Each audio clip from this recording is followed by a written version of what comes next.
Hello everyone, thanks for tuning in again to New Life Health Ministries. As many of you know, I'm Josh, and this week we're going to be doing something a little bit different than usual.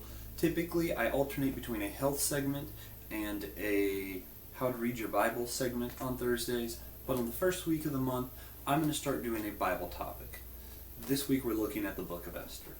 So what's interesting about Esther, first, I think it's important to know that it's part of a trilogy, I believe written by Ezra. And the trilogy goes Ezra, Nehemiah, then Esther last. And it's a trilogy written during the exilic period of Israel. That is, after Babylon destroyed the temple in 587 BCE and kicked all the Israelites out. And it's kind of, this trilogy was written to Israelites who are wondering, what do we do now? Now that we're without our land, now that we're without everything, what laws still apply? The temple isn't there. I can't have a temple-centered worship, which was the law at the time, without a temple. So a lot of these books, like this trilogy, the Book of Daniel, and a few others as well, is written to explain what do we do now. And a main focus for them was 3 laws that we need to make sure we upheld for the Jews during this time. First being, don't eat unclean meats, which you'll see very prominent in the Book of Daniel. Don't marry people outside of Jewish tradition, which you'll see very prominent in Nehemiah, and to stay sexually pure, which you'll see some hints of that throughout all the books, probably more in Ezra than the others. But Esther is a fantastic book because Esther is a perfect example of someone who is not pure. We hear our whole lives, we grow up, we're like, yeah, pure women of the Bible, Deborah and Esther and all these people. No, Esther wasn't pure. If you want a good, pure example in the Bible, you should look to Ruth. Ruth is awesome. Esther's awesome too, but in a different way. Esther's awesome because she's relatable. She's the screw-up. And the Book of Esther is all about God's sovereignty, His providence, His planning for our lives. And what you see through Esther herself is that God plans for our mess-ups. Because what you'll see with Esther is that first the guards take her and sleep with her to make sure that she's good enough for the king. So she sleeps with them. Then she goes to the feast and willingly partakes of that feast, which we know includes unclean meats. Then she has trial runs with the king as part of his harem, which, read in between the lines, not pure. Then she marries the king who is not Jewish. All of this was set up because the king got mad at his wife and did all this stuff, and many people will read Esther and go, oh, that king's evil. But no, you look through Ezra, you look through Nehemiah, this is the king that's letting the Israelites go back to their lands. Which, by the way, Esther also chose not to go back to Jerusalem because she liked staying in this land. Think about it. Esther was the screw-up. She did the 3 things that we're focusing on to avoid for the Jews during the exile. She stayed away from her homeland for her own safety. And why? Why then do we think Esther is an example of purity? Well, it's because when we come to this verse, chapter 4, verses 13 through 17, many people read this and understand this as a level of spirituality that it isn't. I'm going to go ahead and read this to you and explain.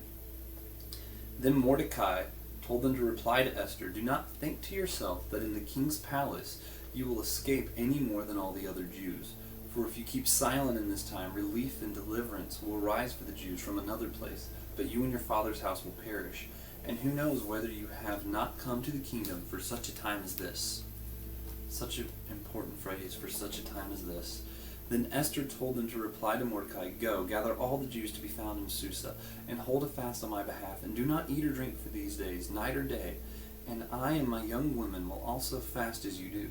Then I will go to the king, though it is against the law, and if I perish, I perish. Mordecai then went away and did everything as Esther had ordered him. Okay, so let me explain this verse. First off, it's important to note that what's going on in the Book of Esther at this point is that Haman, and we're going to talk about it in a second, convinced the king, man, we need to kill all the Jews. They're just a rebellious people. And the king's like, yeah, sounds like a good idea. Esther not being invited to the king is then being prompted by Mordecai to go and speak to him, which could mean her death. Mind you, everything she's done up to this point has been for her own safety. And Mordecai, if you really pay attention here, is explaining to her. He's trying to prompt her into, look, what if you're here for this purpose? Maybe this is part of God's plan. He's going into this saying, Esther, please. And he pleads with her till she folds and goes, okay, fine. But I want you all to fast so that I can break the law and go to the king. Why does she word it that way? Because this is the time. This is the time of the Passover. She's asking them to break God's law of having certain feasts for themselves so she can break the king's law. Because it's a greater good. And if it's part of God's plan, then he will understand. Listen to this. Not only has she broke these 3 laws, then she's asking her own people to break the law of God so that she can break the king's law to screw up. But God doesn't say, oh, the screw up, yeah, he's going to kill her. No, what's God do? He planned for this so that when she came to the king would hear her after she pleaded with much humility with him. The king heard her and spared the Jews. Not only spared the Jews, but went over and beyond that, as we'll see with the other side of the story. So the first thing we get out of the Book of Esther is that, well, first off, God's not even mentioned. And that's an important aspect because it builds up to the fact that Esther wasn't a spiritual woman. It's not about spirituality here. It's about God's plan being greater than our mistakes. And we all know that God loved us so much he sent his only begotten Son to forgive us, but he did more than that. He loved us so much that he planned for us to mess up. He planned for it so he could use us in the exact spot that we find ourselves in by messing up. I mean, I've experienced this in my own life, and I've done things that I shouldn't have done, ended up with people I shouldn't have been with. But then God used me in that situation to minister to the people I probably shouldn't have even been around. And he used those people to help build me up. It's so important that we understand that God knows we mess up. He loves us. And because of that, he plans for us to mess up. It's mind-blowingly compassionate. Mind-blowing mercy. And we could end the tale at that. But there's so much more of the Book of Esther to look into. Because then we turn to the story of Mordecai and Haman. Mordecai being Esther's uncle, the one who just pleaded with her to do this. So the context for this, what's important to understand, is that Haman, who's one of the king's advisors, is called an Agagite.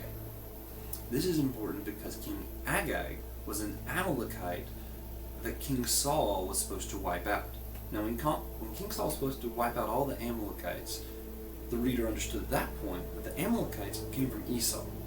Jacob was one brother. He was God's chosen people, then Esau the other. So when we look at this, we're seeing the Amalekites as the other, the one that are coming against the people of God. Saul was told to wipe them all out completely, and he didn't. Samuel then came and killed King Agag after Saul spared him. But King Agag's descendants remained all the way until, well, first of all, Goliath was likely an Amalekite, according to many scholars. So when David and Goliath fought, that was another instance of them Israelites fighting the Amalekites.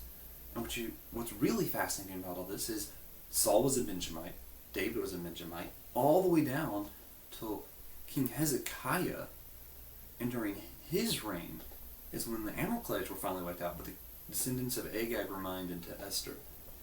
David, by the way, at Ziklag had his wife stolen by Amalekites. He wasn't able to completely wipe them out. Saul did not completely wipe them out. Samuel did not completely wipe them out. Not even did the tribe of Susa during King Hezekiah's reign completely wipe out the Amalekites. It wasn't until Mordecai, who also was a Benjaminite. So imagine, it's a Sherlock versus Mordecai kind of setting. It's our main hero and our main villain seen one last time, one final battle. And how does it unfold? Without God himself being mentioned, we see his plan at work in such a spectacular way that it can't help but fill me with joy. Because when you look at it, what happens? Haman plans and says, man, we need to kill all these Jews. They're rebellious people because Mordecai refuses to bow down to me. So he gets this plan together, and he has a special hanging place built just for Mordecai. Haman's like, yeah, I'm going to get him. And he gets with the king, and he's an advisor, and he's close to the king, and he has it made, and his plan looks so set in stone. But one day, Mordecai sees a couple people trying to kill the king, and he stops the spies by telling Esther, who tells the king, but Mordecai isn't ever recognized for it. This king, albeit Xerxes, is one known for recognizing people, for compassion, for sending the Israelites back to their land. But he never recognized Mordecai. So the night that the hanging was going to happen, the king wakes up in the middle of the night, and he starts just panicking, and he goes down, and he just goes, I think I'm going to read the records today. No one wakes up in the middle of the night and goes, let me read records of my life. You know what happened in your life. I mean, come on. But he was prompted to do this. And in reading the records, what did he find? Mordecai was never recognized. Man, let's recognize Mordecai. So what's he have happen? He says, Haman, someone saved my life and did all this stuff for me. How do you think I should repay him? And Haman's like, oh, he's talking about me. Let me tell you what I think you should do for him. Put him on a horse and do all this cool stuff. He goes, oh, cool, Haman, go do this to all this guy named Mordecai. Haman was planning on killing Mordecai, so this made him mad. And then, when the king found out Haman was planning on killing Mordecai, the giant stocks that he was like, yeah, I'm going to hang Mordecai here. Yeah, the king has Haman hung there instead. Oh, how the roles reversed. Haman thought he had it made. Thought, man, the king's going to honor me with all this stuff, and I'm going to kill Mordecai this way. But then, the king has him honor Mordecai with that, and has him killed on the very hanging place he made for Mordecai. And that is the last time we see any Amalekite or any Agagite in the Bible was during the exile. Because sometimes God brings us to a place of exile in our lives where he has to separate us from everything so that he can deal with that problem that just keep coming back. The reoccurring problems in our life, the Amalekites, the people that keep coming against us, the sin that keeps troubling us, the Green Goblin to our Spider-Man, if you will. I mean, with me, a lot of that's been pride. A lot of that's been, man, and it's been dealt with by me messing up in areas of my life that caused me to be alone long enough that God can deal with me. And I believe he wants that for everyone. So if you have a reoccurring problem with your life, God is planning for your mess up, and he's going to use it to work on you. And he's going to use you in a broken state to do his work. And you might not even recognize it as God. Remember, God's never mentioned in the Book of Esther. But he has a plan for you because he loves you. And that's the true message of the Book of Esther, is that God has a plan, and he loves you. Each and every one of us. And he can't wait for us to mess up because he planned for it. And that's when he's going to reach down, save us, use us, and build us to be better. When John in the New Testament uses the word salvation, he uses a tense in Greek that we don't use in English. That means something that happened and keeps happening.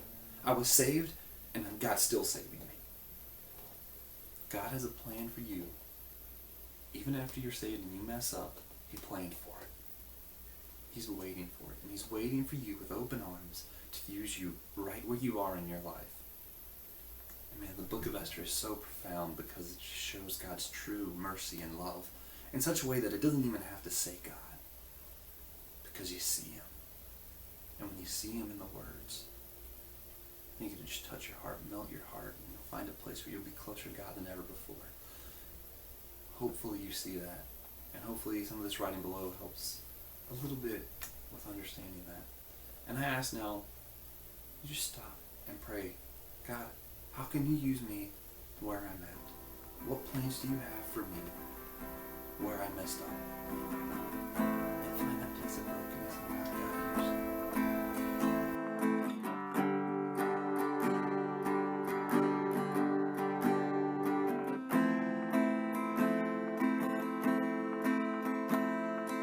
He is jealous for me.